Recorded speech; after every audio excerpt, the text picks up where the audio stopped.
నమస్తే, welcome to జనం pulse. Telangana రాజకీయాల్లో మళ్లీ ప్రాంతీయవాదం, రాధాకృష్ణ విశ్లేషణ ఎందుకు చర్చనీయాంశమైంది?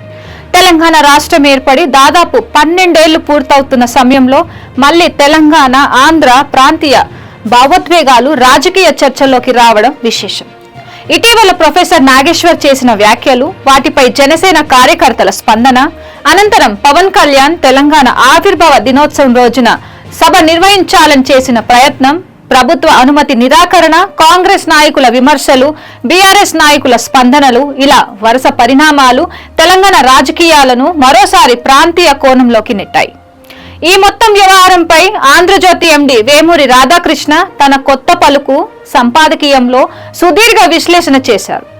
చాలా కాలం తర్వాత ఆయన రాసిన వ్యాసం రాజకీయ వర్గాల్లో పెద్ద చర్చకు దారితీసింది. సాధారణంగా రాజకీయ పరిణామాలపై పరోక్ష వ్యాఖ్యలు చేసే రాధాకృష్ణ ఈసారి మాత్రం అనేక అంశాలపై నేరుగా తన అభిప్రాయాలను వ్యక్తం చేశారు. రాధాకృష్ణ అభిప్రాయం ప్రకారం తెలంగాణలో మళ్లీ ప్రాంతీయవాదాన్ని రెచ్చగొట్టడం వల్ల ప్రజలకు ఎలాంటి ప్రయోజనం ఉండదు. రాజకీయ పార్టీలు తమ స్వార్థ ప్రయోజనాల కోసం ప్రాంతీయ భావోద్వేగాలను ఉపయోగించుకోవచ్చేమో గాని సాధారణ ప్రజలకు మాత్రం దానివల్ల నష్టం తప్ప లాభం ఉండదని ఆయన పేర్కొన్నారు. ప్రొఫెసర్ నాగేశ్వర్ వ్యాఖ్యలతో ప్రారంభమైన వివాదం క్రమంగా తెలంగాణ ఆత్మగౌరవం, ఆంధ్ర ఆధిపత్యం, సెటిలర్ల అంశం వంటి సున్నితమైన విషయాల వరకు వెళ్లడం రాజకీయంగా ప్రమాదకరమని ఆయన అభిప్రాయపడ్డారు. నాగేశ్వర్ తెలంగాణ ఉద్యమానికి ప్రత్యక్షంగా అనుకూల వ్యక్తి కాకపోయినా తెలంగాణ వాదుల మద్దతు పొందే పరిస్థితి రావడం ఆశ్చర్యకరమని వ్యాఖ్యానించారు. అదేవిధంగా పవన్ కళ్యాణ్ విషయంలో కూడా రాధాకృష్ణ కొన్ని కీలక పరిశీలనలు చేశారు. తెలంగాణలో జనసేన పార్టీ విస్తరణకు ప్రయత్నించడం రాజకీయంగా సహజమే అయినప్పటికీ తెలంగాణ ఆవిర్భావ దినోత్సవం రోజునే సభ నిర్వహించాలనే నిర్ణయం వ్యూహాత్మకంగా సరైనది కాదని అభిప్రాయపడ్డారు. ఆ నిర్ణయం అవసరమైన వివాదాలకు కారణమైందని, తద్వారా ప్రత్యర్థి పార్టీలకు విమర్శలకు అవకాశం కల్పించిందని పేర్కొన్నారు.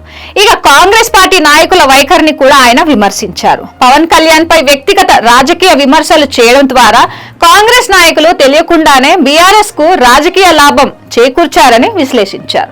తెలంగాణ సెంటిమెంట్ ఎంతగా ప్రస్తావనకు వస్తే అంత బీఆర్ఎస్ కు ప్రయోజనం ఉంటుందని కాంగ్రెస్ నాయకులు ఈ విషయాన్ని గుర్తించలేకపోయారని అభిప్రాయపడ్డారు.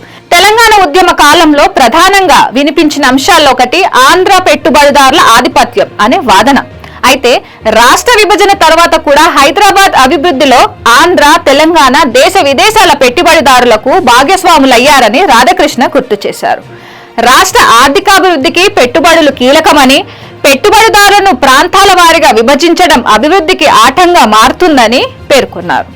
ప్రత్యేకించి మంత్రి కోమటిరెడ్డి వెంకటరెడ్డి చేసినట్టు ప్రచారంలోకి వచ్చిన వ్యాఖ్యలు నేపథ్యంలో ఆయన ప్రశ్నలు లేవనెత్తారు. ఆంధ్ర ప్రాంతానికి చెందిన కంపెనీలకు కాంట్రాక్టులు ఇవ్వకూడదని భావిస్తే భారీ ప్రాజెక్టులను పూర్తి చేసే సామర్థ్యం ఉన్న సంస్థలు దూరమైతే అభివృద్ధి పనుల పరిస్థితి ఏమవుతుందని ప్రశ్నించారు.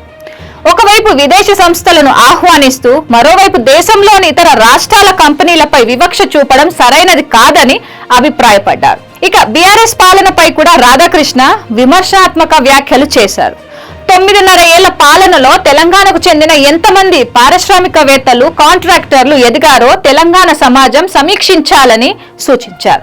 కేవలం ఆంధ్ర వ్యతిరేకతను ప్రోత్సహించడం ద్వారా తెలంగాణ యువతకు అవకాశాలు పెరగవని, స్థానిక సామర్థ్యాలను పెంపొందించే విధానాలే నిజమైన పరిష్కారమని పేర్కొన్నారు. రాష్ట్ర విభజన సమయంలో ఉన్న భావోద్వేగ పరిస్థితులు ఇప్పుడు లేవని, 2 రాష్ట్రాల ప్రజల మధ్య సామాజిక, ఆర్థిక, వ్యాపార సంబంధాలు బలపడుతున్న సమయంలో మళ్లీ ప్రాంతీయ విద్వేషాలను రెచ్చగొట్టడం సమంజసం కాదని ఆయన హెచ్చరించారు. తెలంగాణలో లక్షలాది మంది ఆంధ్ర కుటుంబాలు జీవిస్తుండగా ఆంధ్రప్రదేశ్ లో వేలాది తెలంగాణ కుటుంబాలు స్థిరపడ్డాయని, ఈ వాస్తవాన్ని రాజకీయ నాయకులు గుర్తించుకోవాలని సూచించారు. ఈ మొత్తం వివాదంలో చివరికి రాజకీయంగా లాభపడింది బీఆర్ఎస్ పార్టీ కాగా నష్టపోయింది పవన్ కళ్యాణ్, ప్రొఫెసర్ నాగేశ్వర్ మరియు కొంతవరకు కాంగ్రెస్ పార్టీ అని రాధాకృష్ణ విశ్లేషించారు. ధరల పెరుగుదల, వ్యవసాయ సంక్షోభం, పెట్టుబడులు, ఉపాధి అవకాశాలు కాగా వాటిని పక్కన పెట్టి ప్రాంతీయ రాజకీయాలను ముందుకు తేవడం ప్రజాస్వామ్యానికి మేలు చేయదని ఆయన అభిప్రాయపడ్డారు. మొత్తంగా చూస్తే తెలంగాణ రాజకీయాల్లో మళ్లీ తెరపైకి వచ్చిన ప్రాంతీయవాదం ఎంత వేగంగా రాజకీయ చర్చకు మారిందో ఈ ఘటనలు చూపిస్తున్నాయి. అయితే ఈ భావోద్వేగాలను రాజకీయ ప్రయోజనాల కోసం ఉపయోగించుకోవడం కంటే 2 తెలుగు రాష్ట్రాల అభివృద్ధి, ప్రజల సంక్షేమం, పెట్టుబడులు, ఉపాధి వంటి అంశాలపై దృష్టి పెట్టడమే సమాజానికి మేలు చేస్తుందనే సందేశాన్ని రాధాకృష్ణ తన విశ్లేషణ ద్వారా ఇవ్వడానికి ప్రయత్నిస్తున్నట్లు కనిపిస్తుంది. This is Pravalika signing off Janam pulse.